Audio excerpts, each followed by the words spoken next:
Okay, I'll stop this training just for a minute. My name's Jay Devon and I want to share plenty of things to help everyone to be happier on the court.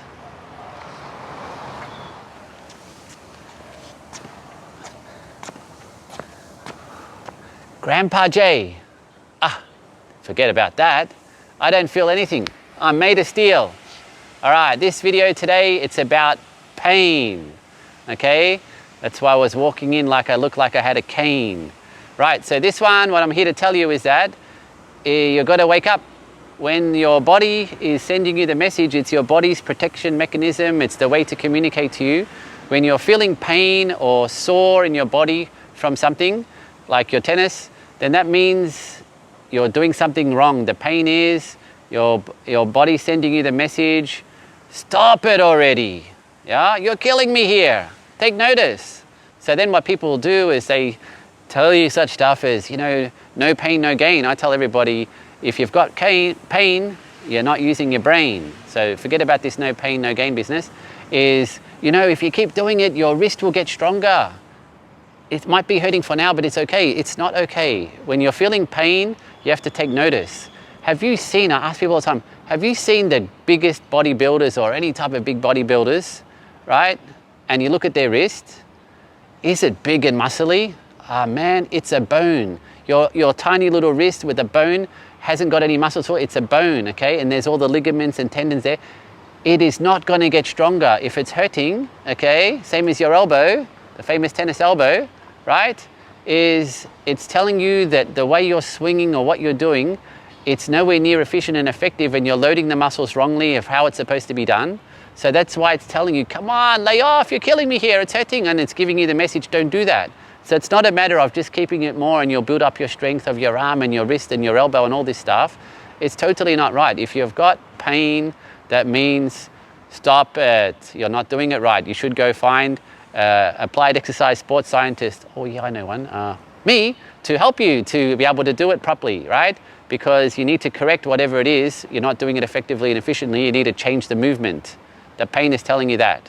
So then for me, from my side of things, is what I tell everybody is, when I feel pain, I'm really in tune with my body and I listen. If I feel tiredness or pain, anything like that, or even soreness as a precursor to pain, is that I'm quickly looking at, a really good example I have from quite a long time ago is I was getting the low back pain on the right-hand side, okay? And I was thinking to myself, that's weird. How come I'm doing that? I'm made of steel. I shouldn't be getting pain. There's something off here. So then I was looking in there and, somebody commented to me, she's like, hey Jay, how come your left side of your abs is really cut, but the right side not so much? I was like, oh man. And then I was like, oh crap. I looked in the mirror and said, she's right. And then I was like, hey, why is that? That's weird. And then after a bit of thinking, I was like, I've got to change this picture. But besides that, I was thinking, hey, I've got to do something about this. I don't want that type of comment. I want the, hey, everything looks beautiful there, man. So then I was looking at it and going, oh, right, I see. This one hasn't got definition. This side has got a lot of definition. I'm right-handed. How is this happening? Right side shots, left side shots. It's the serve, the strong, powerful service motion. When you're playing left or right-handed, when you serve, unlike the shots on the side of your body, which you're alternating between left and right, the serving is always the one way. So then this type of action where I'm getting all my leg and body into my action, I'm doing this and then I'm serving and I'm doing this like here and then somersault and catapults type movement here, that means my left side obliques are getting a lot of work all the time, but I'm never serving left-handed and doing this side. So then I realized that, hey, abs, stomach, rectus abdominis, lower abs, all this part here, all the way down, it's all connected to back, front and back, connected. So then I was like, okay, I see. So what I did is I stopped doing in alignment type of stomach work, as in, for example, if I'm in the captain's chair and I'm fixed in the air and I've got my elbows and I'm hanging, is I stopped bringing both my legs up together at the same time here. And I said, hey, I need to do nothing on my left-hand side because it's doing all the serves and all the power movement.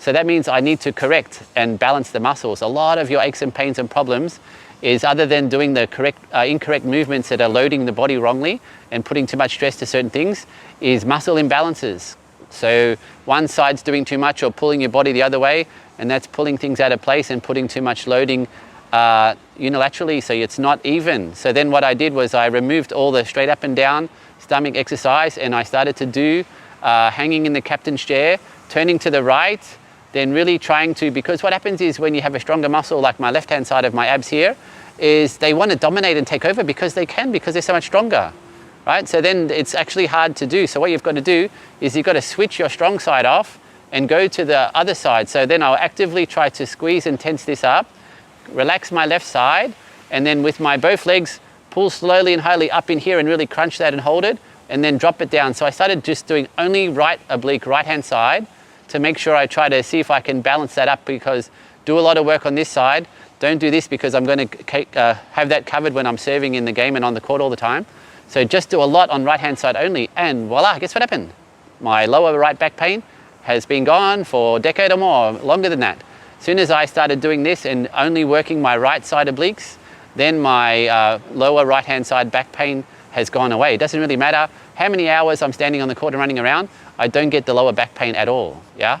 So this is correction of muscle imbalance, being aware. There's a lot of things that happen on. This is only one scenario with the abs, with the serving and doing this motion, only doing this all the time and never doing that. This is just one of the things. There's so many different ones because we're moving our body all different ways, left and right, forehand, backhand, running around. Even the way how you run for the ball, the way how you run for the ball, the way how you train and prepare, also can easily put a lot of loading to the wrong things if you're not doing good form. So my rule of thumb here for everyone to think of is that, hey, if things are getting sore or things are pain even worse, then it's for a reason, and you have to try to work out, hey, why is this happening? And or get somebody to help you why it's happening, and then you need to know how to correct it, how to strengthen, how to rebalance, how to get everything going, because it's supposed to be a really skillful, almost like meditation and beautiful, skillful movement of sport that's really enjoyable to do, and it's energizing. It's not supposed to be exhausting and tiring and making you in pain. So for me, when I'm having something wrong, the whole idea is, hey, if I'm getting tired or something like that, sore or pain, then that means that I need to do more training, not rest. I need to do more training. That means something's not wrong. I need to build up more stamina, or I need to correct muscle balances. So I'm going to do more so that it doesn't go away. It's not a matter of resting it, because when you rest, all that means is your acute pain, whatever is really hurting and sending you the message, stop it already, is going to stop because you stop and you stop using that muscle. Then that doesn't go away. It just, the acute pain goes off because you stopped it and you were listening. But when you restart and you still have the muscle imbalance, or you still have problems with how you swing your racket for the ball for whatever shot it is, that's the one that's the one to blame, or maybe it's more than one, is then unless you change this, then nothing's going to be different. And once you restart, the pain is going to come back again. So interesting things is that even at the very highest level of tennis, is this is happening a lot and the pattern doesn't get changed. Some really good examples would be, you know how Andy Murray has so much trouble with his hip and he's had all these surgeries and all this stuff, and he loves tennis so much, he's battling away and he's trying to get every last match and every good performance he can get out of himself. So would I. The best sport in the world, of course you want to do it for as long as you can. But the interesting part is how you don't see change to the movement that caused the problem in the first place. Another really good one, of course, also that means is if you're getting older and you're playing a really defensive style that's really physical, and you've had all these surgeries and problems, then it doesn't make a lot of sense to still be running around like you're a young man and your body's fully capable, right? Because it's not, and you've had the surgery. So that means game style has to come into it too. How your body is has to involve game style. So that's not happening, so it's going to be hard. All right. Another really good example is the great talent of Juan Martín del Potro. So he came up, and when he was 19 years old, he's able to beat Roger Federer, who was going for, I think, his 6th US Open in a row, and was 2 sets to 1 up with Martín del Potro. And the young guy, he came back and he beat Federer in 5 sets. But he had a whole bunch of wrist surgeries and problems, because even though he had a mighty forehand, in certain situations he would put his wrists in the wrong place at the wrong time, and he would repeatedly do that. So even though he had a very strong forehand, there had to be adaptation sometimes to where the ball is in comparison to his body, but he wouldn't do that. And a lot of the times these things are because of your body or your anatomy. See the guy, he's massive, he's like 1.98 meters tall. He's like a toothpick, he's got really long arms, really long legs. So a lot of times he's going to fling out his arm because he can, you know, like Inspector Gadget, he can reach that ball like there. But then when you're sticking that arm out on long range and then you're trying to exert the same forces when the ball's in the good hitting range and the good power zone, then you're going to become putting a lot of stress to your wrist. But you see these people and they're having the surgeries and they come back and then you don't see any change to the mechanics of how they're doing things. The thing that made them have all the problems in the first place, it doesn't change. So it's very sad because that means they have a whole bunch of problem, a whole bunch of pain. They don't realize the potential they could have had, and they're not going to enjoy the sport as much because it's going to be in pain. So message is, even if the most famous, best players are having these problems and they're repeating on the same thing, you have to start being much more alert and realizing, hey, when things are, you know, even if it's not hurting, you're saying, I seem to be putting a whole bunch of effort into it, but my ball doesn't seem to have that much power. Something's wrong. It all makes sense. If you do very efficient and strong movement, you'll get a very strong shot. Okay, so it's a matter of getting your mechanics right and doing the things right. Then things are going to be good. It's supposed to feel good. It's supposed to feel natural. You know, the amazement and the smile and the wonderment or the happiness I see over people's face when I'm working with them and they hit a ball and they feel that pop and the ball goes amazingly well and it feels effortless and they're like, wow, you know, this is what it's all about. Come experience that now. Be alert to the pain. Come find out the solutions. Let's go. I'm ready, having fun all day, playing super many hours. If anyone should have a broken arm or tennis elbow or want to cut their arm off with the shoulder because they hit the ball so many times per hour per day, then that would be me. But I just feel like it's meditation. I get even more energy from playing all day long. If you want to be like that, come talk. Let's do it. Come on, let's go. Tennis all day, every day.